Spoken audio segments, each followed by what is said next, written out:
The Psychotron by Merit Software describes itself as an interactive mystery movie. If we've got to compare the CD-ROM to a film, let's just say we're not talking about Murder on the Orient Express or Psycho here. True, but it's got all the classic quality of The January Man or maybe even Knight Rider 2000. You are an investigator on the trail of the Psychotron, a top-secret piece of Russian hardware that was sold off to the U.S. in the name of Glasnost. And in the name of paying a couple of bills. The Psychotron can manipulate the human mind, so it's very important that it not fall into the wrong hands. Even though it probably already has. The plane carrying the Psychotron crashed into a barn, killing most of the CIA agents who were accompanying it. The machine has disappeared, and so has one of the agents. And so begins your investigation. But be careful, because the obvious answers are not always the right ones. Yes, they are. They are? Really? Absolutely. I solved this game in under 4 hours. It has all the subtlety of a Jetsons episode. Gee, that's a shame. I thought I was just being dense.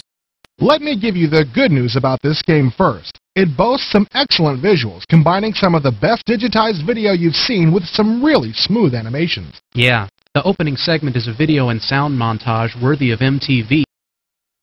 Okay, enough with the pleasantries. Let's get to the dirt. Apparently, the entire budget went into those previously mentioned visuals. All the other stuff, like an interesting and coherent script, replayability, proofreading, and a cast of competent actors, just sort of fell by the wayside.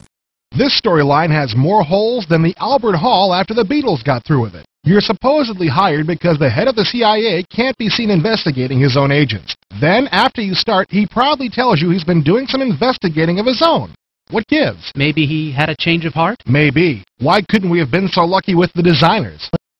Strange and creative typos pop up every now and then. For example, this guy is convinced he's recently had a visit from the diseased president, Franklin D. Roosevelt. While Roosevelt did suffer from polio, I suspect the word they were looking for was deceased. Does it really make a difference? All the difference of life and death, you might say. Only if you were a smug English major. Well, you don't have to be the pickiest guy on earth to notice that there is no continuous style to this game. 1 minute it's trying to be a taut psychological thriller. The next, it's Green Acres.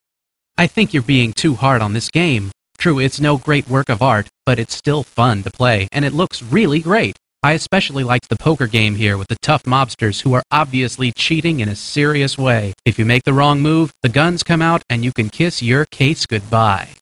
Yeah, that's a good part. There are a few good parts, but this disc is just not worth the money.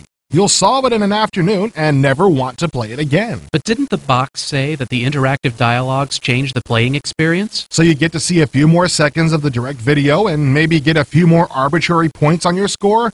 Gee, let me throw away my copy of Loadrunner immediately. The only way this game could possibly be worth the money would be if you could rent it for a weekend like a video. If you don't have that option, stay away from the Psychotron. You'll kick yourself if you pay full price for this loser.